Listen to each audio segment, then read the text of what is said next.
Masayang araw po mga ka-PL.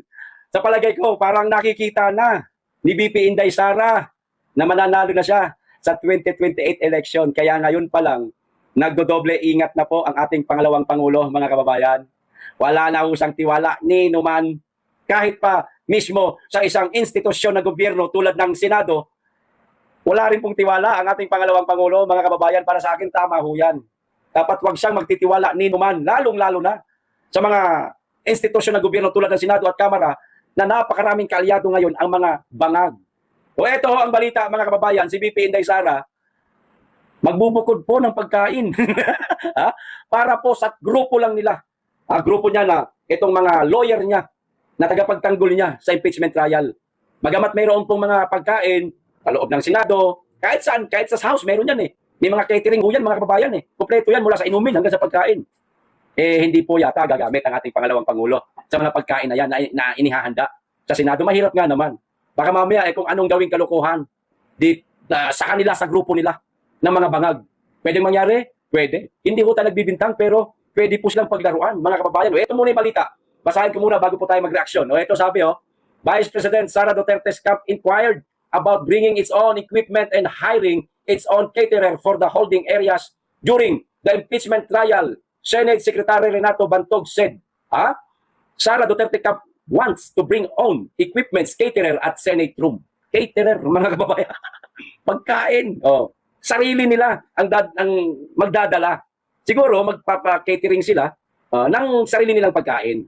Hindi sila makikihalo-bilo sa mga senador na taga-usig ng ating pangalawang Pangulo.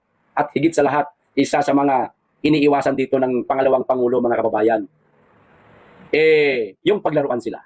Hindi naman yung mayroong gagawing kalokohan na maglalagay ng pampalasong doon sa pagkain, tapos makakain yung mga lawyer ni BP Inday Sara, maging siya makakain mismo, tapos magurgur. Hindi ganun. Masyadong halata ho yun. Maaaring yung paglaruan lang na, di ba meron pong ilalagay sa pagkain na, kumakalaman ang tiyan mo maghapon. Di ba? Yung pampa-LBM, di ba mga kababayan? Ngayon, pag nangyari yan, habang nag-interrogate o habang nag-cross-examine, ang lawyer ni BP Inday Sara, matidistract. Pagka napakain ho sila ng, halimbawa lang naman yan, hindi naman po natin sinasabing mangyayari yan. Pwedeng mangyari, pwedeng hindi. Halimbawa, nakakain ng, meron pala pagkain na pampa-LBM, kung malamis mura na cross-examine, matitigil. Maantala, may istorbo. Lahat, nakakain. Naloko na. Di walang nangyaring matinong impeachment trial. Hindi sila makakadepensa, itong team ni BP Inday Sara. Mainam po itong ginawa niya, mga kababayan, na magsarili tayo ng pagkain, huwag tayo sumabay sa kanila.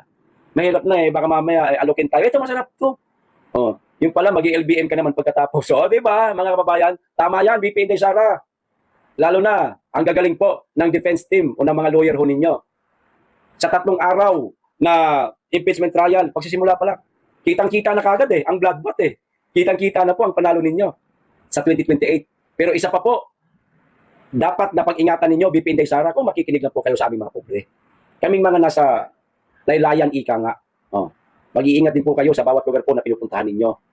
Hindi po ninyo kilala ang mga taong nakakasalamuha ho ninyo. Bagamat napakaraming mga kababayan natin ang sumasalubong, natuto, nagpapalakpakan, picture, halikan dito, niyayakap pa kayo. Tuwing kayo napapadpad sa iba't ibang bahagi ng ating bansa. Dahil yan sa pagmamahal nila sa iyo. Pero pag-iingat pa rin po kayo, Madam BP Inday Sara. Hindi po natin alam ang gagawin ng mga bangag. Hindi po natin alam. Ang galawan po nila ay galawang sindikato. Mahirap na po. Ang sindikato, kayang, alamin na po siguro ang ibig kong sabihin, BP Inday Sara. Kaya mag-iingat po kayo, Madam. Inaasahan po kayo ng mga Pilipino sa 2028 na magiging Pangulo po kayo. Yan lang po. Simple lang. Mabuti pa nga siguro, wag muna kayo maggagala. Wag muna kayo mag-iikot kung saan-saan. Alam naman po ng tao yan na kailangan niyo po ng iba yung pag-iingat. At ang tao, nariyan na po, hindi na po mawawala yan. Nakataga na po sa isipan ng mga Pilipino yan na ikaw ang iboboto sa 2028. Hindi niyo na po maiaalis yan. Kahit ano pang gawing paninira nila sa'yo. Sa totoo nga, yung impeachment, wala nang gana manood yung mga kababayan natin Nagchichismisan na lang sa tawag dito, sa comment section nakikita ko Hindi na mismo yung inaabangan nila ma-impeach ka o hindi, kundi kung gaano kagaling ang mga lawyer mo pagdating sa cross-examination. Yun na lang naman talaga ang inaabangan ng tao, hindi na yung mai-impeach ka. Alam na po namin na hindi ka mai-impeach. Doon pa lang sa ginawa ni Chis Escudero na bit-bit na yung martilyo at sinabi niyang 16 ang maaaring bumoto o ang boboto para ma-convict ang pangalawang Pangulo. Maliwanag na po na yun pa lang yung bilang na yun, ang hirap ng kunin. Ilan lang ba sila ngayon? 13. Maghahanap pa sila ng 3. Kung sakasakaling itong 13 na ito, i-convict po kayo, VP Inday Sara. Sino 3 na makukuha nila? Ang minority ilan na nga lang, pero solido naman. Wala na sila makukuha. Pinukpok na ni Chis Escudero ang kumbaga pinukpok niya na yung martil, yung pako. Pinakuha niya na yung sinabi niya na yun. Hindi na matatanggal yan. Silyado na yan. 16 ang magpo-convict sa pangalawang Pangulo, which is 2/3 sa kabuuang bilang ng mga senador. O kita nyo, ang mga tanungan nito mga maletagang sa witness na taga NBI daw. Parang kumakampi na nga sa pangalawang Pangulo eh. Di ba? Lumambot na yung mga tanong nila. Kahit sila Kiko, kahit yung mga hindi kaalyado ng Duterte, kung magtanong sa witness, parang kakampi na sila ni VP Inday Sara. Ayan yun, mga kababayan. At VP Inday Sara, naku po, mag-iingat po kayo. Panalo na po tayo. Kitang-kita na po. Mag-iingat na po kayo para maging presidente namin kayo sa 2028. Nakaantabay po ang mga maraming Pilipino. Okay? Salamat po, VP Inday, sa patuloy na pagmamahal niyo po sa aming lahat. Ito pa, isang balita, mga kababayan. Pag-usapan po natin, itong sadsad na. Ang net trust ratings ni Junior Bangag, mga kababayan. Natandaan niyo? Noong isang buwan ba yun? Nung na-content natin yung tungkol sa mga ratings na yan, di hamak na mas mataas naman talaga ang ating pangalawang Pangulo kaysa sa Pangulo. Di ba nasabi ko, 30? Yung una, negative 15. O sabi ko, baka sa susunod, mga kababayan, na may lumabas pang survey, negative 30 na yan. O ngayon, negative 27, hindi po nagkakalayo. 30 po ang nasabi ko. Pero ang lumabas mga sa balita, negative 27. Malapit-lapit sa negative 30.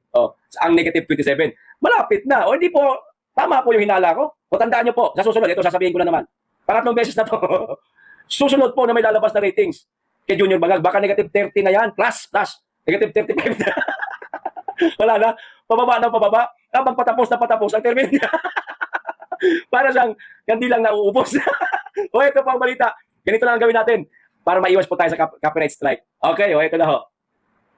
Kasabay ng pagkulong ng impeachment trial laban kay Vice President Sara Duterte, mas mataas pa ang trust at approval ratings ng pangalawang Pangulo kumpara kay Pangulong Marcos Jr. Base po yan sa pinakahuling survey ng Publicos Asia. Lumalabas na sumadsad sa negative 27% ang net trust ratings si PBBM habang nakakuha ng 28% approval at 26% trust ratings naman si VP Sara. At dahil dyan, may naniniwala naman ang isa pong ekonomista na matindi na ang pagkakismaya na maraming Pilipino sa pamahalaan sa harap ng issue ng malawakang korupsyon na political accountability na hinihingi ng taong bayan. Report mula kay Eden Santos. Okay na ho yun, mga kababayan. Naintindihan naman na siguro natin ang balita nila tungkol po sa net trust ratings ni Junior Bangag. Sumadsad na po talaga, mga kababayan. Bakit ko ginamit yung video nila? Kahit na sinabi ko na sa inyo, pruweba na totoong merong balita at mula sa Publicos Asia ang survey. Baka mamaya sabihin ng mga trolls, gawa-gawa mo lang yung PL, wala ka namang pinakita na ebidensya. O yan, yung video. Junior, mahiya-hiya ka naman na, sir. Meron pa isang balita. Ito pa, mahiya-hiya ka naman na po. Ayaw na po sa inyo ng tao. Ito pa, mga kababayan, Ito. Sadsad na ratings ni BBM. Ayan, mga kababayan, approval and trust ratings. Dalawa yan, 2026, second quarter ito, mga kababayan, ng 2026. Ilan yung kanyang approval? 18 na lang po, mga kababayan. Trust ratings, 12 na lang po, mga kababayan. Sadsad na talaga ang mga ratings ng ating presidente. Basahin ko lang maikli lang. Bumagsak na naman ang approval at trust ratings ni Pangulong Ferdinand Marcos Jr.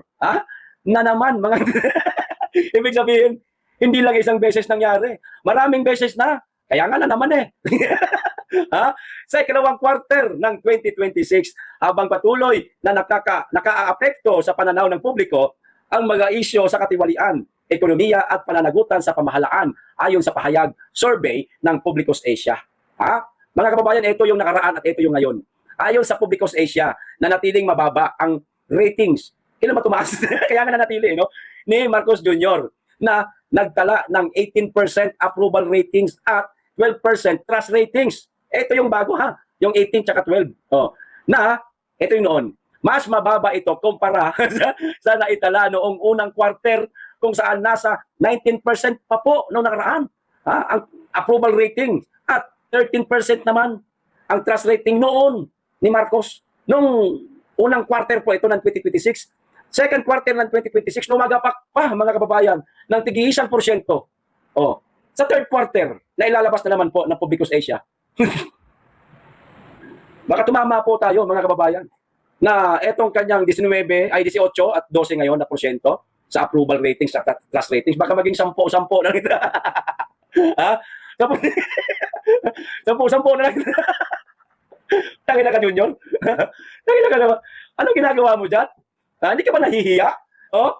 Ayan, oh. Approval and trust ratings. Oh. Sa 2026 ito, second quarter. Approval, 18, 12. Ang trust ratings. Kaunti na lang po ang nagtitiwala sa inyo. 12% na lang po ang nagtitiwala sa kakayahan mo, Mr. President. Tiwala ito, ha? Kung paano ka pinagkatiwalaan ng maraming Pilipino nung halalan. Nung tumakbo kayo ni Inday Sara, ginamit pa yung unit team lintik ka. Ha?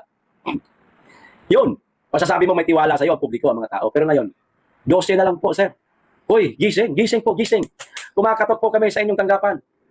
12 na lamang po na porsyento ang nagtitiwala sa'yo ng mga Pilipino. Ang 88% ng mga Pilipino ay wala na pong tiwala sa'yo, sir. Ha?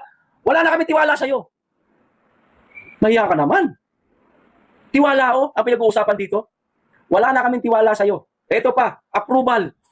Hindi na rin po kayo aprobado sa maraming Pilipino. 82% po ang nawawala. Sa 100%. 82%. 82% ng mga Pilipino wala pong nasisiyahan. Hindi na po approve sa kanila ang pamumuno mo, ang mga ginagawa mo. Ano pang ginagawa mo dyan? Baka pwede nang mahiya ano. Ha? Meron ba tayong kahihiyan? Palasyo Malacanang? Marunong ba tayo? Mahiya? Ano pang ginagawa nyo dyan? Ayan na. Kitang-kita na. Hindi na kinakailangan sumigaw ng publiko na BBM resign. BBM resign. BBM umalis ka na dyan. Bumaba ka na. Hindi na kinakailangan. Ito lang Ito mga approval at trust ratings mo. Ito na mismo. Ang naghuhumiyaw, nagsusumigaw, ipinaalam niya sa buong sambayan ng Pilipino, sa buong Pilipinas na ganyan nakababa na lang ang mga nagtitiwala at nasisiyahan sa iyong pamumuno. Kung meron ka pang delikadesa, mahiya ka naman, gamitin mo yan. Ha? Gamitin mo yung salitang delikadesa po, Mr. President, para hindi masabi ng ating mga kababayan na ganyan kakapal ang mukha ng mga Marcos. Kasiraan po yan ng mga Marcos. Yung ginagawa ho ninyo. Ano pang ginagawa ninyo dyan? Bakit nakaupo pa ho kayo sa palasyo? Wala po ba kayong kusa? Initiative ka nga. Akala ko ba disente ho kayo? Ang disenteng tao, magaling pong umunawa yan. Nakakaunawa yan. Kapag ka nalalaman niyang hindi siya imbitado sa isang handaan na pinakamalaking piging ng kanyang kapitbahay, hindi siya imbitado, hindi pupunta yan. Magdaan-daan yan, hindi niya gagawin yan. Maliban na lang pag imbitado ka. Ganyan din po sa pamumuno ninyo, Mr. President. Kumaga, hindi na po kayo iniimbitahan ng mga Pilipino na mamuno pa. Kaya, ano pang gagawin nyo? Ano pang ginagawa ninyo? Mahiya-hiya naman kayo. Delikadesa, please. Okay. Ito pa. Isa pang balita, mga kababayan. Itong tungkol naman dito sa unang witness na humarap sa impeachment trial ng pangalawang Pangulo. Mga kababayan, di umano, napakarami pa lang mga kaso nito. Ito ang balita. Basahin ko. Nakita ko po ito, mga kababayan. Kaya Tito Jason sa. Ito po ang kanyang caption. Basahin ko lang para malaman po natin kung saan ang galing ito. Kung sino po ang nakakita nitong mga di umano'y kaso nitong taga-NBI na witness. Ito, napanood ko ang mga pahayag ni Atty. Vic Rodriguez. Ayun, ni Atty. Vic Rodriguez.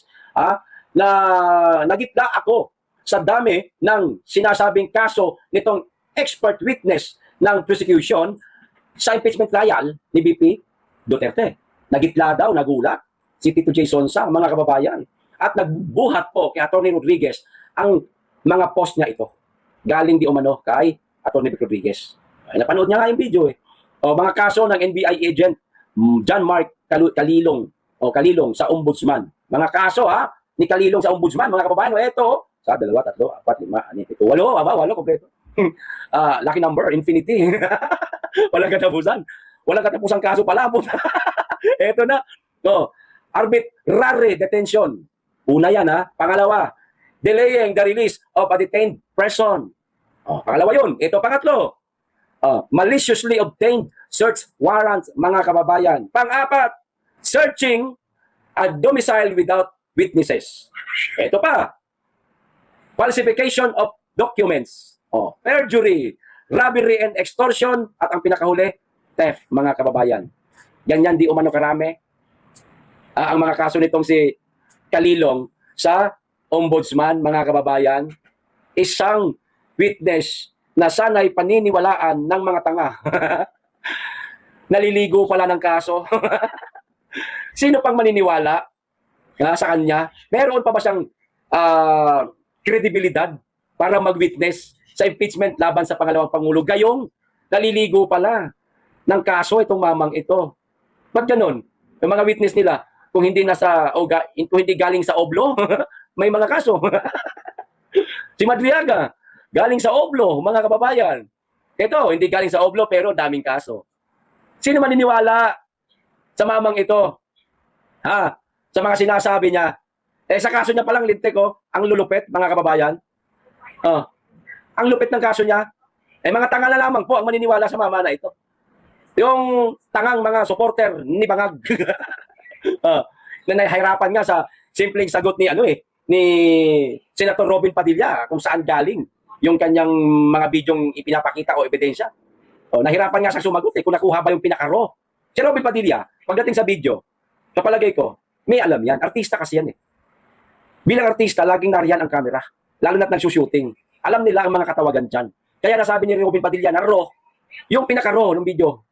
Kasi alam niya kung paano niya gamitin itong salitang raw.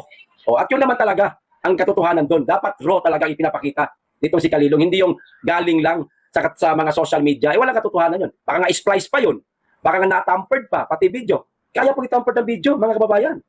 Gagawa ka ng AI, yung original, papalitan mo nung AI. Itatamper, ipapatong mo lang yun Basta magsasabay yung bibig doon sa sinasabi. Di mo kan totoo na. Naku, kadaling gawin ho ngayon yan. Mga video editor, daming gumagawa ho yan. Yan po ang witness na mula po sa prosecution na si Kalilong ay naliligo, di umano ng kaso, mga kababayan. Ang lupit. Kukuha lang kayo ng witness. Doon pa sa maraming kaso, akala siguro ninyo, hindi hahalughugin ng mga DDS ang buhay-buhay ng mga ihaharap ng prosecution. Hindi ako nagkamali. Sinabi ko yan. Tandaan nyo, yung mga makikilala na mula sa team ng prosecution, hahalughugin ng mga DDS yan. Eto na, nangyari. Nahalughog, nakita na may mga kaso. Yan, mga kababayan. Diba? Maniniwala pa ba tayo? Mas lalo pong naging kengkoy ang impeachment trial ng pangalawang Pangulo sa kagagawan yan ng mga nasa prosecution. Nagmukhang kengkoy. Diba? Ito pa isang balita, mga kababayan.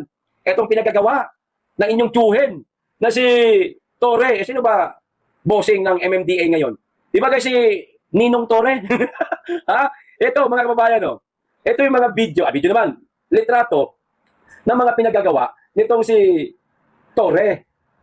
Meron silang tinatawag na flood barrier, mga kababayan, na inilagay sa kung saan bahaing lugar siguro. Ito, ipakikita ko po sa inyo yung mga litrato. Ayan unang litrato, mga kababayan. Alam mo yung alam mo yung parang naglalaro lang sila ng Lego? Kulay orange na mga plastic. Yan daw po ay flood barrier. Teka, paano naging barrier ito? Sige nga, bawat lansangan, bawat kalsada ng Pilipinas, lalagyan nyo ng ganito. Paano? Ilalagay lang ba ito tuwing uulan o permanente na ito? Sa palagay nyo, MMDA Torre, nang bihira naman palagay mo makaka-resolve ito sa baha? Putang ina. Pangalawang litrato, kita nyo mga kababayan, plastic lang yan pag tinamaan ng tubig baha, malakas na nagasa ng tubig. Nasisira nga yung espalto. Nakita nyo po yung binalita na nagbaha po sa Cotabato. Sa lakas ng nagasa ng tubig, pati espalto. Natuklap. Ito pa kaya, plastic, lulutang to, Torre. Kung di ka pa naman tanga, ang sakit mo sa ulo, sir. Pambirang buhay to. Ay, may haharang mo sa baha. Paano ito makakaharang sa baha, sir? Sa palagay, Diyos ko po, saan galing yung utak mo? Nabaga, intindihin na lang po natin mga kababayan kasi hindi man yan inhinyero, policeman po yan, yung ating Tito Torre. Kaya pa, pangatlong picture, mga kababayan, gabewang po ang taas ng tinatawag nilang flood barrier. Gabewang. Kung yung mga bukid nga nabubuwal ng malakas na tubig nagla-landslide nga dahil sa ragasan ng tubig sa baba ng bahagi ng bundok, na bubutas yung gilid ng bundok, nagkakaroon ng puwang, nababasa ng tubig ulan, umulit. Di ba? Kaya nagkakaroon ng landslide dahil kinakain ng tubig yung, kita niyo yung mga tulay, yung mga flood control, ano ba nangyayari? Sa lakas ng current ng tubig, pati semento ng mga substandard man yung mga flood control na pinakita noong nakaraan. Pero kahit na, kumpara natin sa substandard ng mga flood control kaysa sa dito sa mga plastic na ito, di hamak siguro na mas matigas po yung semento. Sige nga, maghanap tayo ng mga nabakbak na semento mula sa substandard na flood control at ito, ipokpok natin sa ulo ni Bangag. Tignan natin kung alin yung mas nakakabukol. Di ba, mga kababayan? Plastic lang. Flood control, flood barrier di umano. Diyos ko, Tore, ano nangyari ho sa inyo, sir? Paano nyo? Diyos ko po. Sabihin na lang natin, nakakadala ito. Nakakatapal ito para hindi magbaha. Sa palagay ho ninyo, yung bakante ng lugar na yung mga daraanan mismo ng tao, hindi napapatakan ng ulan yan? Ha? Napapatakan din po ng ulan. Maiipon po yung tubig. Pwede pong magkaroon ng baha pa rin. Hindi po ito ang solusyon. Ang flood control project. Mga drainage, ayusin, linisin, lakihan. Hindi po ito solusyon, Tore. Para ka naman naglalaro lang ng Lego nito Grabe, di ba, mga kababayan? Ganyan sila katatanga. Kaya mayroon ding lumabas na survey para naman sa mga cabinet member o sekretary ng Presidenteng Bangag, lahat sila bagsak din o disapprove din sa mga kababayan natin ang mga naging trabaho ng mga kalihim ng mga cabinet member ng Pangulo. Dahil ang tatanga. Tore, lupit mo, Tore. Okay, hanggang dito na po. Maraming salamat. Mag-iingat kayo lagi at higit sa lahat, mahalin po natin ang Pilipinas.